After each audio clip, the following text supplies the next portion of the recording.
Welcome to the Binge Dietitian podcast.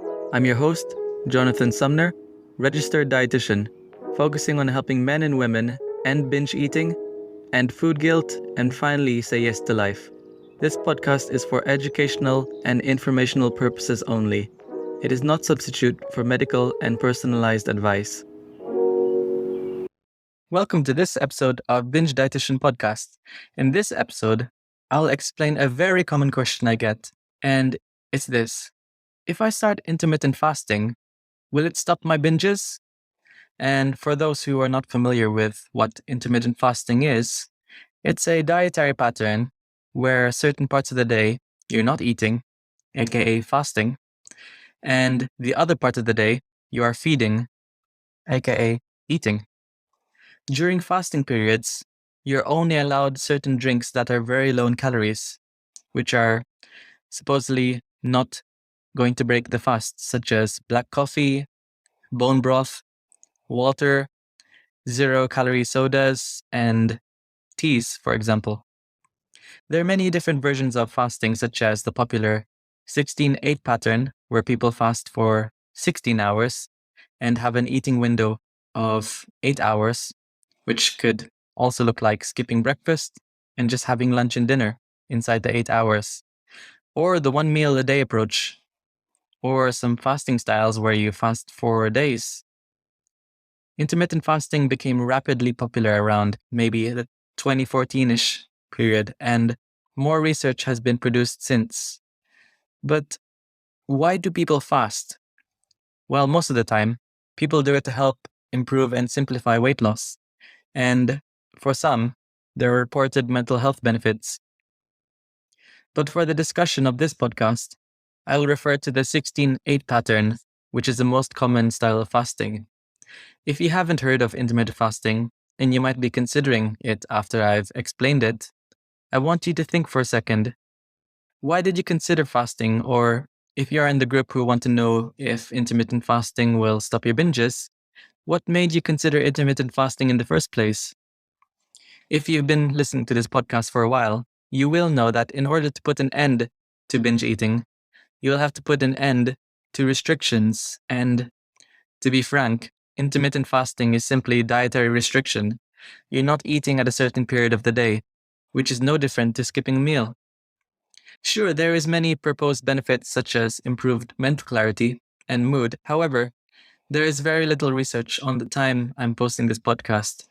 But if you are struggling with binge eating, wherein dietary restrictions can make you very vulnerable to a binge, then to be frank, intermittent fasting is not the best choice to go for at the moment. So here are 5 reasons why having a strict eating window or intermittent fasting can contribute to you binging. Number 1, you ignore your hunger and fullness cues. You dictate when you eat by a certain time.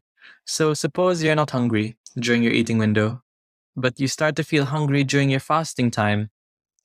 You unfortunately will have to force yourself to ignore your hunger, which can spiral into a binge episode later on.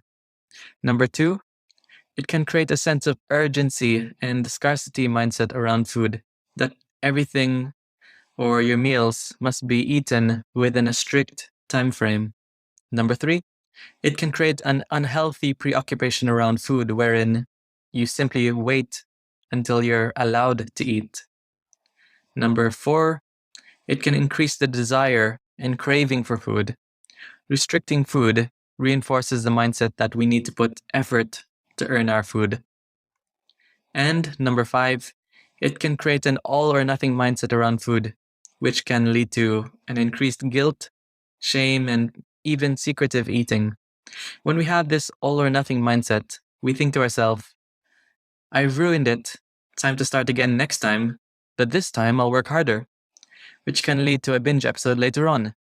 So remember, binge eating is a symptom that your body has reached its limit and it's really deprived. There's nothing wrong with you. Binge eating is simply a protective mechanism against deprivation, and intermittent fasting is a form of deprivation.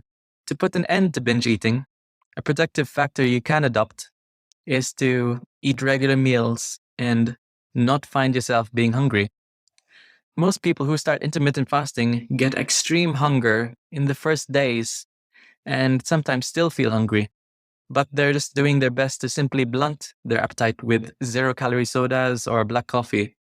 But even if you're blunting your appetite, we can be full, but there is still the fact that we might not be satisfied, which is another factor that can make you vulnerable to binges. When you're full, but you're not satisfied, there have been many studies that may have been shown to improve focus, lower insulin levels, improve cholesterol, and more. But what most studies do not take into account is the person's relationship with food.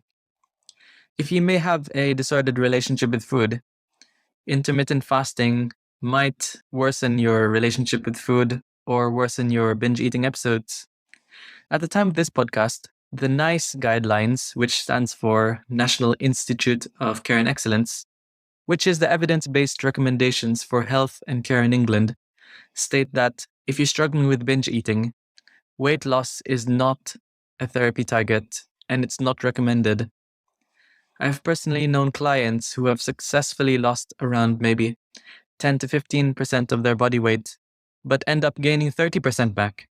Yo-yo dieting doesn't always happen in weeks, but you may feel that you have this intense craving and you may gain the weight back in a period of months or years. A study conducted over 5 years has shown that fasting increases the risk of binge eating and bulimic patterns. I will link the study to the description of this podcast. So if I'm being frank, intermittent fasting is, and as it says on the tin, skipping meals. I'm not shaming people who intermittently fast, and if it works well, then that's amazing. But if you struggle with periods of binge eating, this can keep you in the binge restrict cycle. So therefore, personally, I would not recommend intermittent fasting to end binge eating. So thanks for listening to this episode, and if you found this episode helpful, I would highly appreciate it if you rated this podcast well, and I want to also let you know that I have my Binge Eating Freedom online course and one-to-one coaching services to help you put an end to your binge eating, which is found in the link in my bio. So thanks for listening, and I'll see you in the next episode. Bye! If you found this podcast helpful, you would definitely benefit from my Binge Eating Freedom course in my website, bingedietician.com. Learn more about the triggers to why you're binge eating and how to stop binge eating for good. No more food guilt, no more jumping from diet to diet, and no more shame. Go to the link in this episode for my Binge Eating Freedom course to be one step closer to being binge-free, starting today.